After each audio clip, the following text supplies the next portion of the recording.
안녕하십니까. 할 수 있다 역학과 에너지. 이번 시간에는 장력, 수직항력, 마찰력에 대해서 알아보도록 하겠습니다. 자, 먼저 장력입니다. 장력은 쉽게 이야기해서 실에 걸리는 힘이라고 생각하시면 됩니다. 영어로는 텐션이라고 하고요. 장력의 크기는 줄의 모든 지점에서 동일하다는 걸 알 수가 있고, 방향은 실의 중심 방향입니다. 자, 예를 들어서 아래와 같이 이제 물체가 실에 매달려 있다라고 해보면은 질량이 m짜리라고 하고 이 녀석이 정지 상태라고 해봅시다.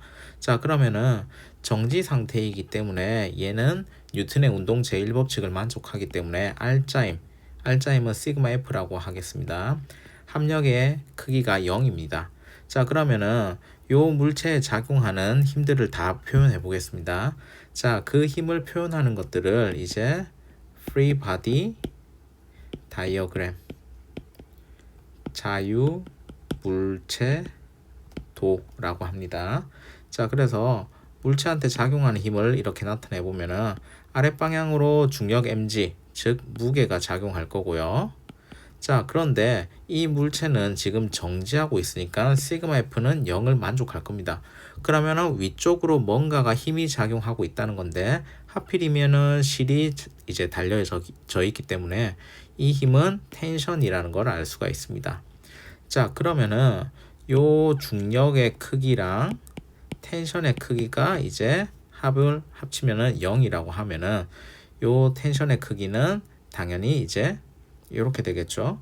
자, 요 방향을 y축 플러스 y 방향이라고 하면은 중력의 방향은 마이너스니까 텐션의 방향은 플러스입니다. 따라서 텐션의 크기는 mg이고 방향은 위쪽인 걸 알 수가 있습니다.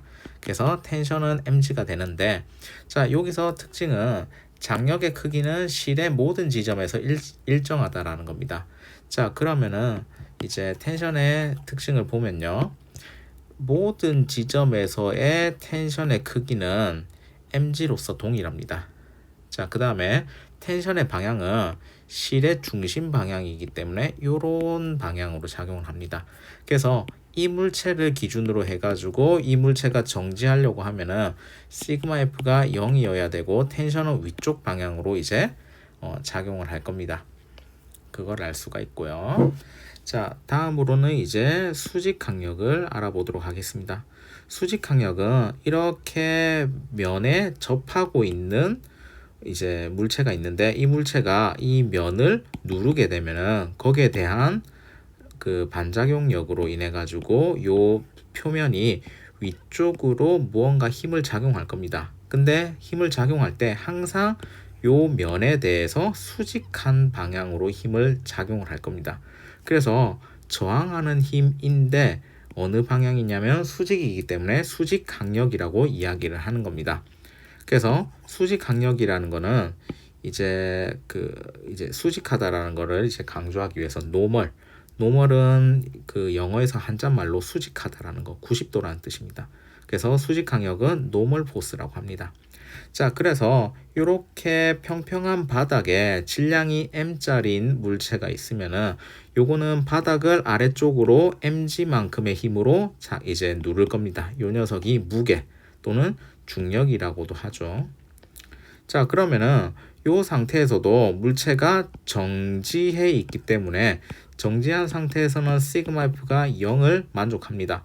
그러면은 요 바닥의 입장에서는 mg만큼의 힘으로 눌리고 있는데 시그마 F가 0을 만들기 위해서는 위쪽으로 힘이 작용할 거고 그 크기는 요 누르는 힘 mg하고 동일한 수직항력이 작용을 할 거고 그 크기는 요 첫 번째 상황에서는 mg일 겁니다. 왜? 시그마 F가 0, 요 녀석을 만족하기 위해서일 겁니다. 자, 그러면은 비스듬한 이제 빗면에서는 어떻게 되는지 요것도 같이 한번 보도록 하겠습니다. 자, 빗면에서 지금 보시면은 지난 시간에 배웠던 이제 이제 힘의 그 직교분해를 생각을 하셔야 됩니다. 자, 요런 식으로 해가지고 요렇게 빗면이 있고 요 녀석의 질량이 m이라고 하면요. 얘한테 작용하는 실제 힘들을 이제 분석해 보면은 아랫방향으로 mg만큼의 힘이 작용할 거고요. 이 물체가 요 바닥면을 누르고 있기 때문에 이 바닥면에 대해서 수직한 방향으로 수직 강력 N이 작용을 할 겁니다. 그거 이외에 다른 힘은 작용하지 않기 때문에 이 두 개의 힘을 합쳐보면은 이렇게 평행사변형으로 합쳐보면은 이 방향으로 R자임 F가 작용을 하기 때문에 이 힘 때문에 요 질량이 M짜리인 물체는 등가속 운동을 한다라는 걸 알 수가 있습니다. 자, 그러면은 요 상황을 조금만 더 디테일하게 분석을 해보도록 하겠습니다.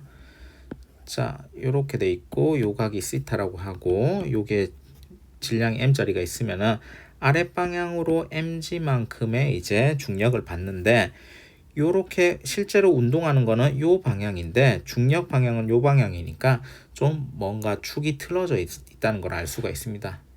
자, 그러면은 요렇게 기준을 잡아 볼게요. x축, y축 이렇게 내 마음대로 요 좌표축의 기준을 잡을 수는 있습니다. 왜냐면은 그 좌표축의 기준이라는 건 내가 이렇게 잡겠다라고 하면은 그게 가능하기 때문에 그렇습니다. 자, 그러면은 요렇게 힘을 요 중력이라는 힘이 이제 요런 힘과 이런 힘 두 개로 직교 분해를 할 수 있습니다.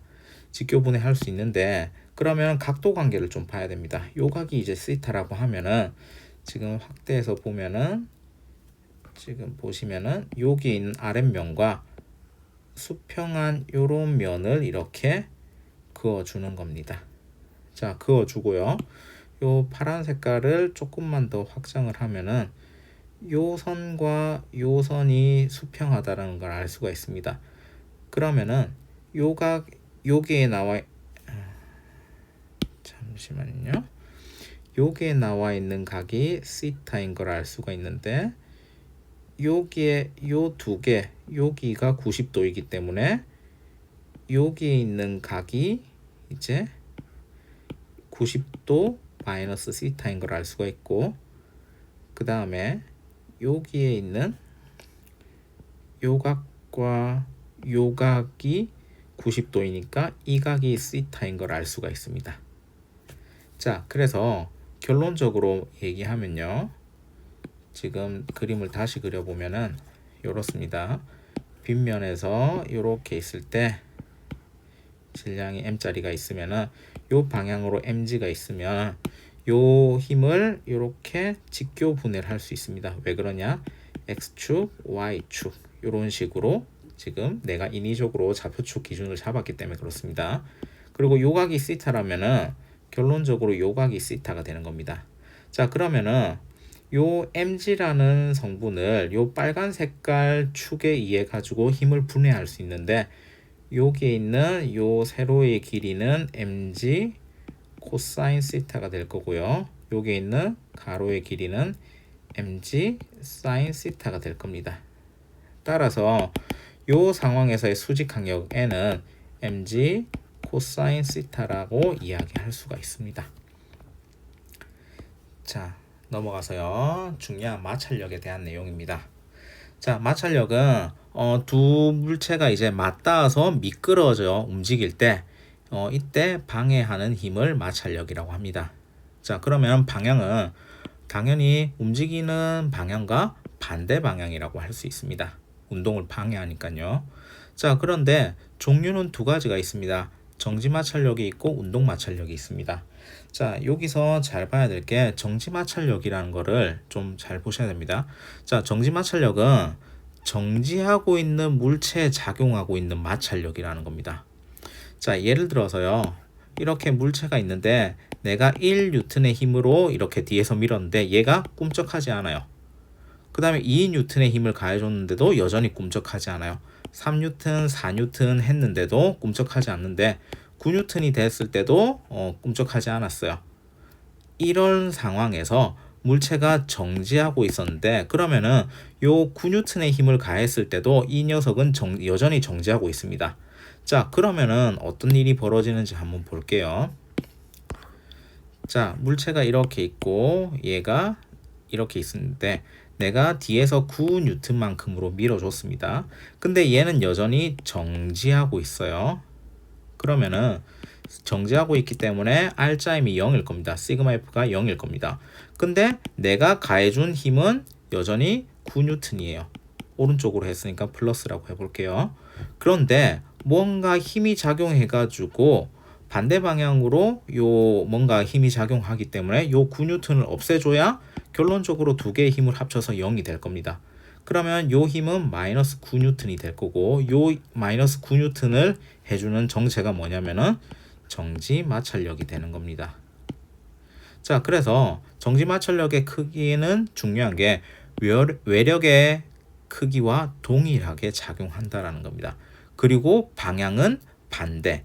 즉, 이 물체가 내가 물체한테 힘을 가해줬는데 그 말은 이제 뭔가 내가 외력을 가해줬는데 지금 계속 정지하고 있어요. 왜? 정지 마찰력을 다루고 있으니까. 그래서 합력의 크기는 0인데 여전히 그런데 내가 외력은 가해주고 있고요. 그러면은 뭐가 작용해야 된다? 물체 운동을 방해하는 무언가 힘이 작용할 겁니다. 그래서 요 마찰력은 프릭션이라고 해서 요 스몰 f라고 적었습니다. 그래서 이 두 개의 힘을 합쳐 보니까 어떻게 되냐면은 0이 돼야 됩니다. 그러면은 내가 이제 구하고 싶은 마찰력의 크기는 외력의 크기와 크기는 같고 방향이 반대인 겁니다. 여기서 나온 것처럼 여기에서의 마찰력은 마이너스 9N이 되는 거랑 동일합니다. 그래서 정지 마찰력의 핵심은 뭐냐면요. 정지하고 있기 때문에 정지라는 단어가 나오면 시그마 F가 0인 걸 떠올려야 됩니다. 그래서 시그마 F가 0인 걸 떠오르면은 내가 가해준 외력과 크기는 같고 방향은 반대라는 거 알 수가 있습니다. 자, 근데 정지 마찰력을 이제 외력을 점점 크게 하다 보면은 여기서 9N을 가지고 했는데 안 움직였는데 10N을 가해주니까 뭔가 움직이기 시작했습니다. 그러면은 이렇게 됩니다. 지금 여기 그래프를 보면은 외력과 마찰력에 대한 그래프인데 지금 보시면은 외력이 점점 커지는데 여전히 안 움직이는 겁니다. 그러면은 정지 마찰력의 크기는 점점 커지다가 어느 순간이 되면 움직이기 시작합니다. 그러면은 그때 정지 마찰력의 크기는 최대일 거고 그때의 마찰력의 크기를 최대 정지 마찰력이라고 합니다. 그래서 정지 마찰력의 최대값을 얘기하고요. 물체가 막 움직이는 순간에 최대값을 이야기합니다. 근데 그 최대 정지 마찰력은 뭐에 비례하냐면 수직항력, 즉 요 바닥에 있는 물체가 얼마나 땅바닥을 내려 누르는지 거기에 비례한다는 겁니다. 그래서 정지 마찰력은 static friction이라고 해서 S라고 표현하고요. 그리고 그때 값이 맥시멈이기 때문에 S 맥시멈 이런 식으로 표시할 겁니다. 그러면은 정지 마찰력의 최대값은 뭐에 비례하냐면 수직 항력에 비례하니까 우리 이런 관계 별로 안 좋아하니까 그 비례식 대신에 등호 쓰고 비례상수 K 하나 쓰면 되는데 이 K가 매우 유명한 녀석이라서 요 뮤 S라고 할 겁니다. 요 녀석은 뮤라고 읽습니다. 그래서 요 녀석을 정지마찰 계수라고 합니다.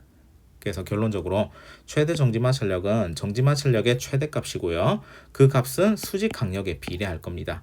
그래서 요 녀석은 수직항력에 비례할 건데 요 비례 상수를 K 대신에 유명한 녀석이라서 정지마찰 계수라고 이렇게 이야기할 겁니다. 즉 정지마찰력은 무게가 무거운 녀석일수록 커집니다. 그리고 바닥면이 거칠거칠한 상황일수록 점점 더 커지는 특성이 있습니다. 자, 그 다음은 이제 운동마찰력입니다. 자, 운동마찰력은 물체가 접촉면 위를 움직일 때 작용하는 마찰력입니다. 근데 이 운동마찰력의 특징은 최대 정지마찰력보다는 항상 작다라는 거. 그 다음에 운동마찰력도 여기에 있는 수직항력에 비례한다라는 겁니다. 자, 그러면 이 그래프를 보시면 이렇습니다. 지금 외력에 대해서 마찰력의 크기를 조사했는데 지금 외력이 점점 커지면 커질수록 마찰력이 커지는 상태. 그래서 지금 상태는 어떤 상태냐? 정지 상태입니다. 그래서 정지 상태이기 때문에 무슨 마찰력이 작용하냐? 정지 마찰력이 작용을 합니다. 그래서 정지 마찰력이라는 건 외력의 크기랑 동일한 크기로 가다가 특정한 순간이 되면은 이제 움직이기 시작할 겁니다. 그렇게 되면은 그때 맥시멈 찍은 값을 최대 정지 마찰력이라고 하고요. 이제 정지한 상태가 아니기 때문에 운동 마찰력으로 작용을 합니다. 그런데 운동 마찰력은 일반적으로 최대 정지 마찰력보다 크기가 작습니다. 그래서 이런 식으로 아래쪽으로 내려와서 이렇게 그래프가 그려지는 것을 알 수가 있습니다. 자, 그런데 지금 운동 마찰력은 최대 정지 마찰력보다 크다라는 사실은 이런 것들을 좀 볼 수 있습니다. 자동차가 이렇게 있으면요, 자동차의 주차 브레이크를 풀면요, 뒤에서 밀면은 이제 처음에는 잘 안 밀리다가 이제 밀리기 시작합니다. 움직이기 시작해요. 그래서 정지 상태에서 이 녀석을 움직이게 하려고 하면은 이 힘의 크기가 엄청나게 큰 상황이어야 되는데, 한번 얘가 굴러가기 시작하면은 운동 마찰력의 크기는 정지 마찰력보다는 작으니까 얘가 쉽게 굴러간다라는 사실이랑 그걸 통해서 최대 정지 마찰력이 운동 마찰력보다 크구나라는 것들을 알 수가 있습니다. 그래서 일반적으로 최대 정지 마찰력은 운동 마찰력보다 크다라는 사실을 알 수 있습니다. 그래서 마지막으로 이제 정리를 하면은 마찰의 법칙입니다. 아몽통의 법칙이라고도 하는데, 마찰력은 수직 강력에 비례하고요. 얼마나 땅바닥을 내려 누르냐에 따라서 요 마찰 면끼리 접촉하는 정도가 달라지기 때문에 그렇습니다. 그런데 마찰은 접촉 면적의 크기와는 무관합니다. 좁은 거를 통해 가지고 밀든 아니면은 넓은 걸 가지고 밀든 마찰력의 크기는 접촉면의 면적과는 무관하다는 겁니다. 그 다음에 물체의 속도와 운동 마찰력의 크기는 무관하다. 즉, 요 그래프에서 운동 마찰력이 이렇게 있는데요. 이 녀석의 속도가 10m/s이든 100m/s이든 이 운동 마찰력의 크기는 거의 일정하다라는 겁니다. 크게 의미가 없다, 차이가 없다라는 거 알 수가 있습니다.